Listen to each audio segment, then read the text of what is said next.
Estados Unidos, base militar Fort Knox. Aquí se almacena de forma oficial gran parte de las reservas de oro de Estados Unidos, así como de otros países y organizaciones de todo el mundo que les han confiado su oro. Pero son pocas las personas que han logrado entrar aquí, con decir que solo 2 presidentes de esta nación han pisado estas bodegas, Roosevelt y Truman. Pero saber qué fue lo que ellos vieron ya es una tarea imposible. En el mundo corre el rumor de que la cantidad de oro que se guarda aquí es mucho menor de lo que se dice tener registrado. El imperio del mal y los amos del mundo. Hola amigos amantes de hechos impactantes. Para la mayoría de nosotros, si es que no es para todos, el dinero es una parte importante de nuestras vidas. Necesitamos dinero para satisfacer nuestros gustos y necesidades diarios. Está claro que no todo se compra con dinero, pero seguro que estarás de acuerdo conmigo que muchos problemas se resolverían con mayor facilidad si tuviésemos 1 o 2 milloncitos de dólares de más. Pero hay muchas cosas que desconocemos del dinero y para variar, los que conocen todos los pormenores no se apresuran a revelarnos quiénes son los que dirigen las finanzas en todo el mundo. Por ejemplo, ¿cómo es que Estados Unidos puede imprimir billones o trillones de dólares de la nada? ¿Cómo los banqueros dominan nuestras vidas y en muchos casos de forma ilegal? ¿Quién mató a Kennedy? ¿Y cuál es la relación que hay entre su muerte y su rebeldía ante el sistema financiero de Estados Unidos? ¿A quién benefician las guerras? ¿Qué pasará cuando el dólar caiga de su trono? Hoy te voy a contar algunos datos realmente impactantes, con datos y hechos que te dejarán con la boca abierta. Quédate con nosotros.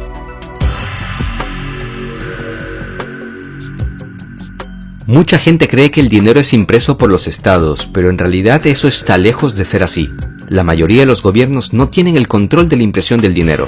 Sí amigos, aunque no lo crean, la impresión del dinero en la mayoría de los países es tarea de unas estructuras comerciales independientes. Por ejemplo, en Estados Unidos el encargado de imprimir el dinero, o sea, los dólares, es el Departamento del Tesoro, pero es la Reserva Federal la que tiene el control de la oferta monetaria y es capaz de crear créditos con tasas de interés a su conveniencia. ¿Y quiénes componen la Reserva Federal?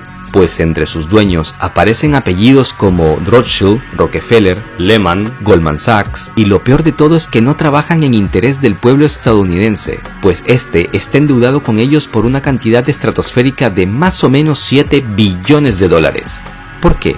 Porque por cada dólar que ellos imprimen y ponen en circulación, el pueblo debe pagar un interés. El problema está en que el porcentaje de interés de cada dólar físicamente no existe. De ahí que impriman dólares infinitamente y la deuda también crezca infinitamente. Lo tendrás más claro si te pongo un ejemplo, pero primero debes entender que la trampa principal en el sistema financiero es que el dinero impreso se da a los gobiernos en forma de deuda. Ahora supongamos que un estado necesita 100.000 millones de dólares. Para recibir este dinero deben garantizar devolverlo con un porcentaje y dejar una garantía. Si el porcentaje del crédito es de supongamos el 1%, se deben devolver 101.000 millones de dólares. Pero como ya te diste cuenta, estos 1.000 millones físicamente no existen, ya que solo se han impreso 100.000 millones. Y pagar esta deuda usando dinero es imposible. Quedan pocas opciones: entregar a los banqueros lo que dejaron como garantía o tomar un nuevo crédito. Y con estos créditos infinitos pagar una deuda se pone cada vez más complicado. Para intentar quitarse un poco la presión financiera, este estado con el mismo sistema da créditos a distintos bancos y estos a su vez a terceras personas. Pero el porcentaje de comisión se vuelve cada vez más alto en cada etapa. Y es así como terminan sufriendo los ciudadanos comunes y corrientes como tú o como yo. Si bien es cierto, muchos logran pagar sus deudas al banco, como puede ser tu caso o el de algún conocido tuyo, por desgracia, miles de personas en todo el mundo viven un escenario contrario,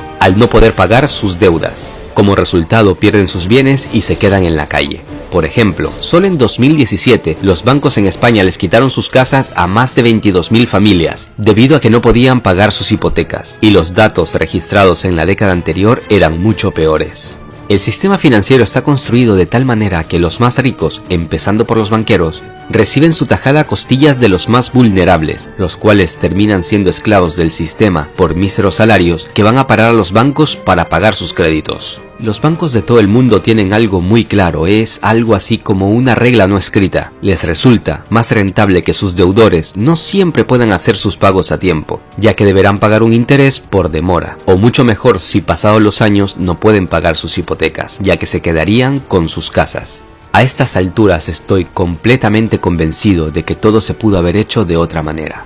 Pero espérate, no te vayas, que ahora mismo te doy detalles impactantes del macabro pacto de los banqueros.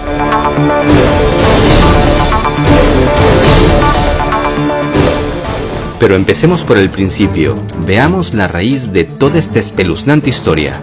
En el siglo XVIII, Mayer Amschel Rothschild, un banquero alemán de origen judío, que fue fundador de la famosa dinastía Rothschild, ya empezaba a tener ideas de cómo podía manejar el mundo entero a sus anchas, y fue él quien con sus ideas puso las bases para manipularnos. Este señor decía: denme el control del suministro de dinero de una nación y no me importará quién escriba sus leyes, una barbaridad que con los años se volvió una realidad. Los banqueros de Estados Unidos tenían claro que debían crear una estructura o un banco privado que imprimiera dinero para luego darle al gobierno como préstamo con un porcentaje de interés, o sea, a crédito. Ahora debemos ubicarnos a inicios del siglo XX, el cual estuvo marcado por una sucesión de pánicos financieros, y el peor ocurrió luego del terremoto de San Francisco en 1906. En 1907, en medio de un pánico que había puesto al borde del colapso al sistema financiero de Estados Unidos, John Morgan, sí, el fundador de una de las empresas financieras más influyentes del mundo, la JP Morgan, convocó a los 120 mayores financieros de Nueva York en la biblioteca de su mansión. Fue ahí donde se empezó a tejer el macabro plan que dura hasta nuestros días. 3 años más tarde, en 1910, un grupo de políticos y economistas se volvieron a reunir en secreto. El objetivo era terminar de diseñar un sistema bancario central. Y así llegamos hasta 1913, cuando las ideas originales de Mayer Amschel Rothschild toman forma por completo. Y es que el 23 de diciembre de ese año, cuando muchos funcionarios en Estados Unidos descansaban por las fiestas navideñas, se presentó la Reserva Federal. El mismo presidente, Woodrow Wilson, que tenía una colusión con los banqueros que financiaron su campaña electoral, fue el encargado de promulgar la ley de la Reserva Federal. Después, él mismo reconocería su error. Soy el hombre más infeliz. Sin quererlo, he arruinado a mi país. Una nación industrial está controlada por un sistema de créditos. El crecimiento de la nación está en manos de un puñado de hombres, de banqueros. Hemos llegado a ser uno de los gobiernos más controlados y dominados del mundo civilizado. Lo que hoy en día conocemos como Reserva Federal era en realidad el tercer intento de crear una institución de este tipo, que fracasaron por detalles que no se tuvieron en cuenta en décadas pasadas. Por ejemplo, se dieron cuenta de la gran importancia que tenía el control de la opinión pública. ¿Y qué fue lo que hicieron? Ya todos sabemos la influencia de las religiones en el mundo, por lo que para mantener al pueblo adormecido y no agravar el nerviosismo popular, los banqueros dictaron órdenes a las iglesias protestantes, ortodoxas y católicas de que en los oficios religiosos del domingo incluyeran sermones de índole optimista y pacífica, ya fuera por la intercesión del Altísimo o por las buenas obras de los banqueros, la gente debía tener plena confianza en las decisiones del gobierno. Otro detalle que tuvieron en cuenta fue el nombre. La llamaron Reserva Federal, a fin de que el pueblo no piense que es un banco privado, y al escuchar federal supusieran que le pertenece al gobierno, pero nada más lejos de la realidad. La Gran Depresión de 1930 fue una prueba en la que, para la mayoría de los economistas e historiadores, la Reserva Federal fracasó. Tras el famoso Martes Negro en 1929, la Reserva Federal era la única que podía haber evitado una caída en cadena de los bancos, pero hizo todo lo contrario. Pero no me quiero detener en los años 30, ya que lo más impactante estaba por venir.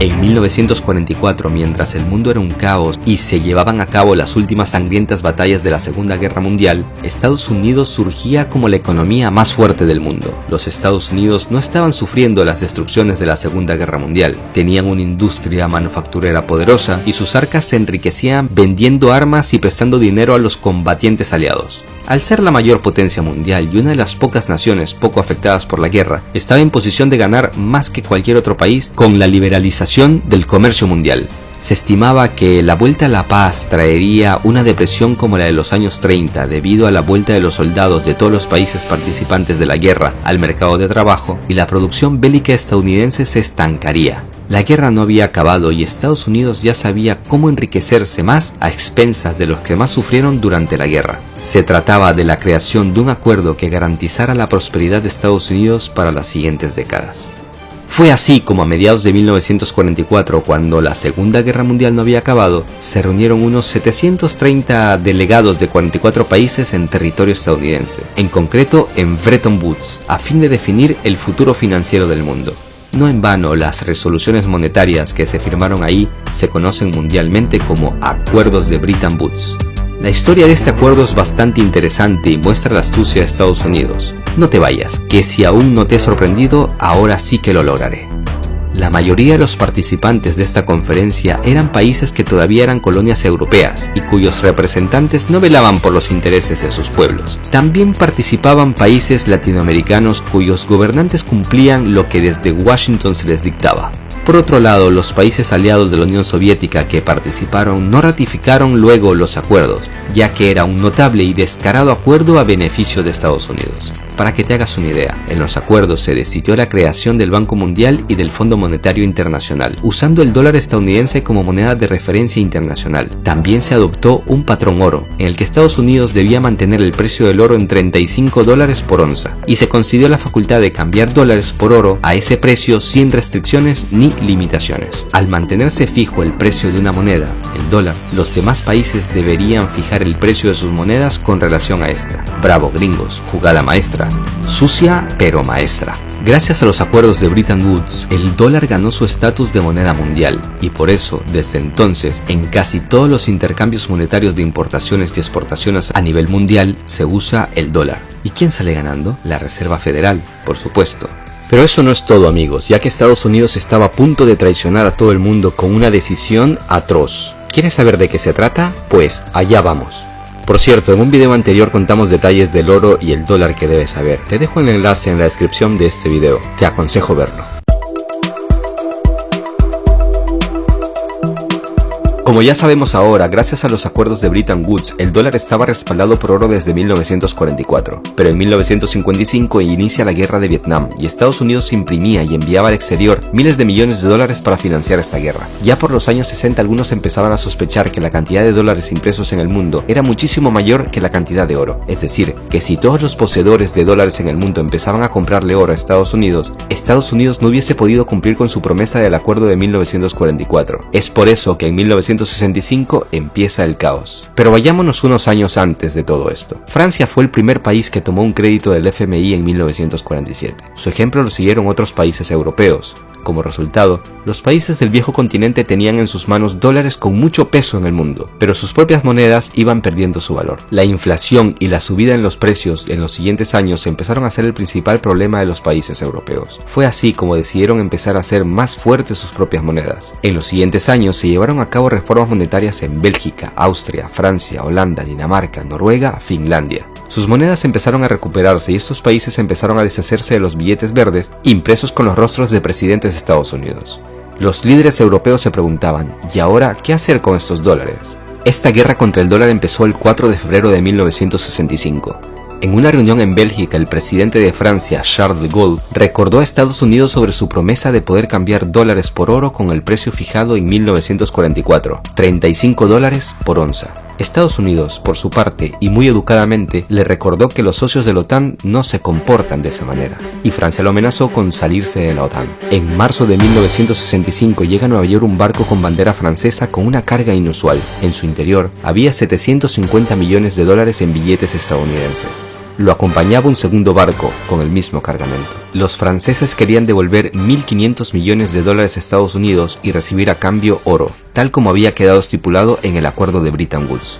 Semanas más tarde llegaban a Francia estos dos barcos cargados con cientos de toneladas de oro, y esto era solo el comienzo. A finales de 1968 los franceses ya habían cambiado dólares por oro en una suma que superaba los 5.000 millones de dólares. No está de más decirles que, como era lógico de esperar, el ejemplo de Francia lo empezarían a seguir otros países como Alemania, Canadá o Japón. Como resultado, las reservas de Fort Knox, donde está depositado el oro de Estados Unidos, se contrajeron.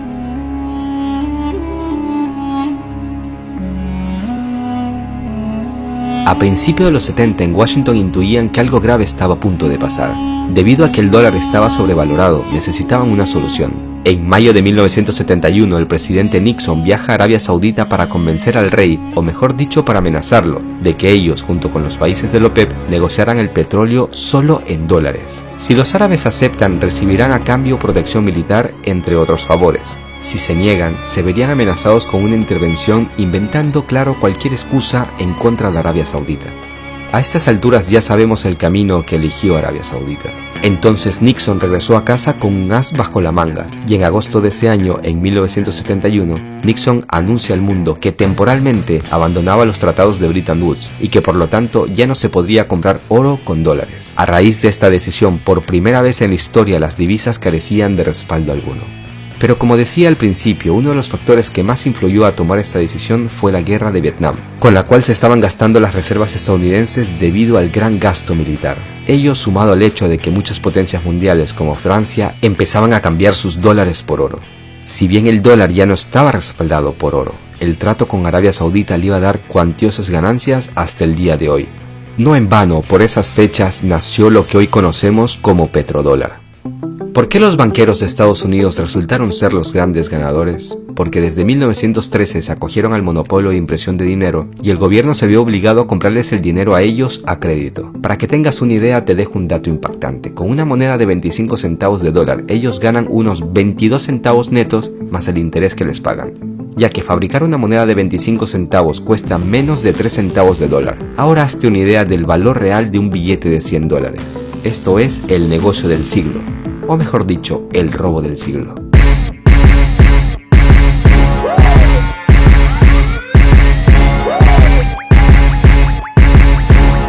Hasta la actualidad, un grupo de economistas designados, no electos, se reúne para tomar decisiones que impactan tanto en los habitantes de Estados Unidos como en millones de personas de todo el mundo. ¿Se te hace conocida la palabra establishment en referencia a Estados Unidos? Pues en pocas palabras es un término que se usa para explicar que los presidentes de ese país y los funcionarios en general actúan como simples marionetas, ya que obedecen lo que le dictan los integrantes del poder dominante, un poder que estaría conformado básicamente por banqueros que por cierto también controlan los medios de comunicación, un arma muy importante en nuestros días. ¿Te ha gustado el video?